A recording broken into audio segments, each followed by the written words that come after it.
All right, continuing on, working on the excavator for the twisterous there, getting the hydraulics all sorted out here now. Got myself some tubing here, 1 inch. Actually, could only find stainless steel in town, so anyway, that did the trick on short notice. Got some valves there, so this will come in from the controls from the thumb, from up the boom. This will go to the valve, that'll continue on to the thumb there. And this end will go to a quick connect, and that will get mounted on the excavator, and the twisterous will attach in with the quick connects there. So whenever I want to use the twisterous, I just close the valve to isolate the thumb, lock it off, and all the hydraulic flow will then go through the quick connectors to the twisterous. And of course, when the twisterous isn't hooked up, the valve's open, thumb will work as normal. So before I get those things painted up, made myself some little brackets here, kind of emulating the factory ones that are on the machine.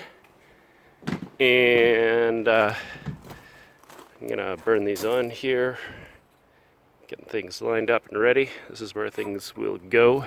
That's the hose that connects to it. It's obviously a little bit short. For some reason, when somebody replaced a hose earlier, it was a lot shorter than it is supposed to be. Like over on the other side there, it's supposed to do a big loop up there like that, right? So I got myself a little extension to make it the right length. And then the thumb, now that this is mounting down here rather than up there, I got those lines shortened up a little bit, so they're a little less unwieldy.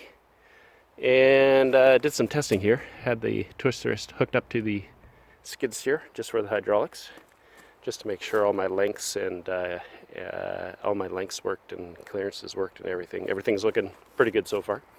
So let's fire up the welder and get these brackets burned on. Then I can take these off and get them painted up. All right, catch you later. Oh man, this is a little more complicated than I thought. Not that bracket up there that I got welded on, but down here I'm trying to figure out a place to put this bracket on, and tried a few different ways, and that's about the only spot I could find. I wanted to have a little bracket on here just to hold the hoses in tight and keep them tidy so they're not flailing about getting caught on stuff, and trying to find a place where it allows for the right amount of movement and doesn't foul on anything has been proving challenging. So this is about the only spot that I found that I can make work. Different areas, like it would end up looping up and over top there, and then when you curl in, it would catch up on that. So anyway, I got something figured out here. A little more complicated because I went and put that in there. That's for the wiring down there, little hose to protect that stuff. So I think I got it figured out now. That's awesome. Everything else is looking very nice. Very nice. So what do we got here? 4 o'clock. So yeah, I might even get some paint on those things. That was kind of my goal here today, was to get parts painted. So I'll get that bust off of there. It's just tacked on right now for just kind of a trial fit.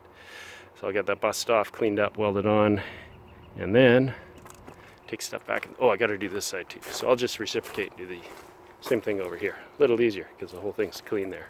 So do that one for the other hose. This hose, did I mention that already? I ended up being a little bit short.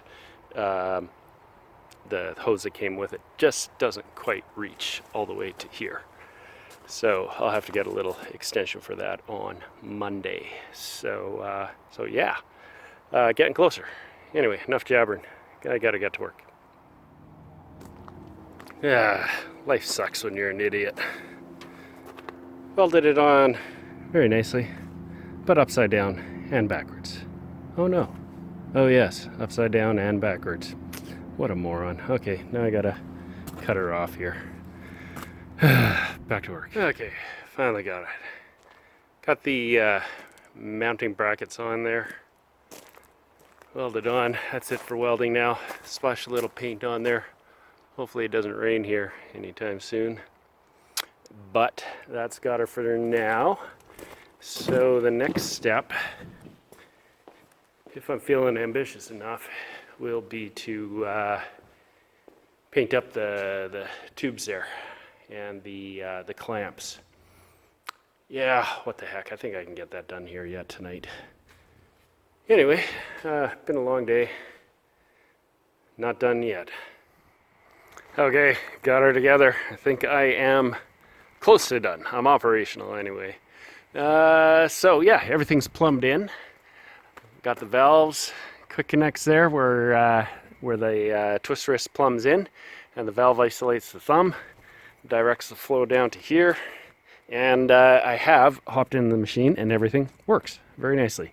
So hoses, I got that extension I needed. Everything fits, everything clears, nothing binds.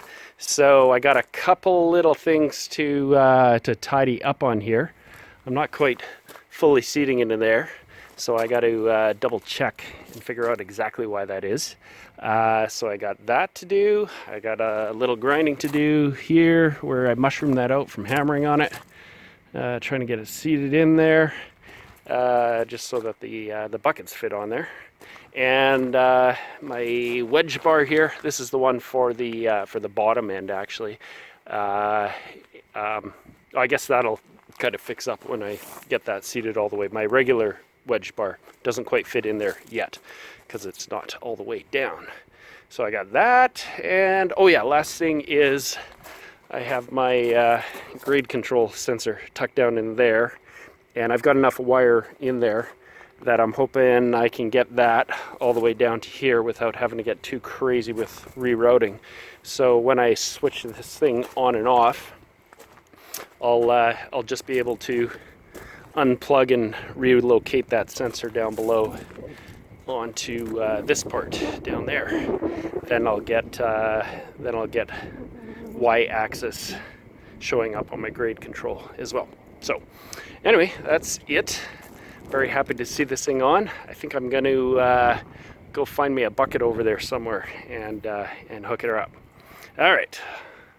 Thanks for tuning in.